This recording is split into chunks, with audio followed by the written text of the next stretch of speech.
ডাক্তারবাবু, এই নিন আপনার চা। আরে আমি আসছি মা। হ্যাঁ ঠিক আছে। আরেকটা কথা, খুব ভালো চা হয়েছিল। তাই? Thank you so much. আমরা ক্লাব থেকে এসেছি। ও আপনারা আসুন আসুন আসুন ভেতরে। ও দাদা এসে গেছেন? চা খেয়েছেন তো? হ্যাঁ, চাটা খুব দারুণ হয়েছে। এবারে পুজোটা খুব বড় করে করছি, একটু বুঝে শুনে দেবেন দাদা।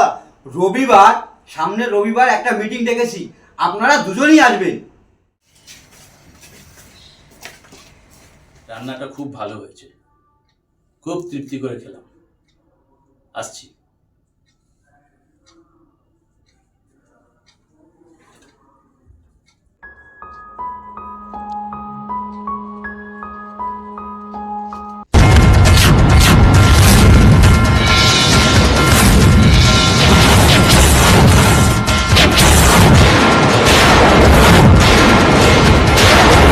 আমার স্ট্যাচু কই?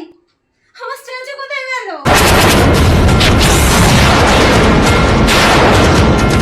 তোমার বড়দা আমার অত সুন্দর স্ট্যাচুটা নিয়ে চলে গেছে।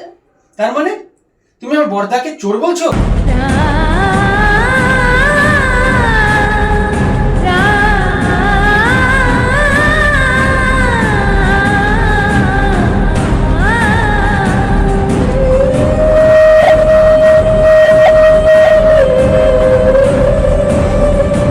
তার মানে তুমি আমার বর্দাকে চোর বলছো? না না, তা হবে কেন? উনি হয়তো ভুল করে নিয়ে চলে গেছে। তুমি একটা ফোন করে দেখো না।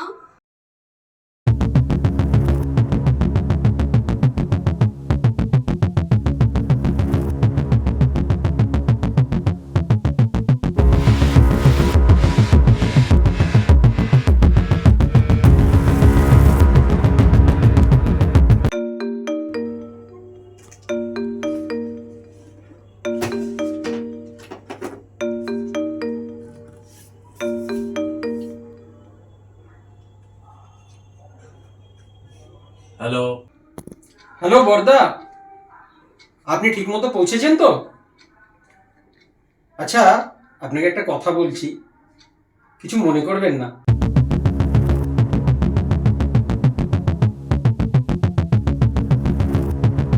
ওই স্ট্যাচুটা কি ভুল করে আপনার সাথে চলে গেছে? আসলে ওটা মনিকার খুব প্রিয় জিনিস তো, তাই। হ্যাঁ শোনো দীপক, তুমি বলেছিলে তোমরা দুজন দু ঘরে থাকো, তাই তো? তা তোমার বান্ধবীটি যদি সারা দিনের মধ্যে একবারও তার ঘরে যেত, তাহলে সে দেখতে পেত তারই বিছানায় বালিশের পাশে তার প্রিয় স্ট্যাচুটি রয়েছে।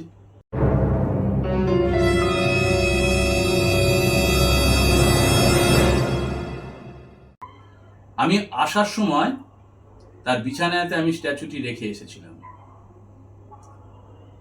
তুমি যে আমাকে সত্যি কথা বলছো কি না সেটা জানার জন্য। তাহলে সারা দিনের মধ্যে একবারও সে তার ঘরে যায় না, তাই তো? এবার বুঝলে? তোমরা যে লিভ টুগেদারে বিশ্বাসী, আমি আগে এরকম একটা আন্দাজ করেছিলাম, বুঝেছ? এখন প্রমাণ হয়ে গেল তো, লিভ টুগেদার। ঠিক আছে, শোনো, সামনের সপ্তাহে তুমি ওকে নিয়ে বাড়ি চলে আসবে। আমি একটা ভালো দিন দেখে রেখেছি, তোমাদের বিয়েটা আমি দিয়ে দেবো। কি হলো, কথার উত্তর দিচ্ছ না যে? বোবা হয়ে গেলে নাকি?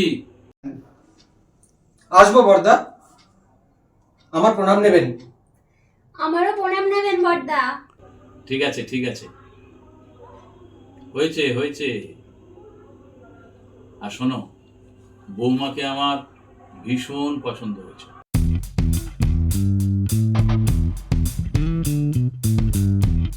রাখলাম।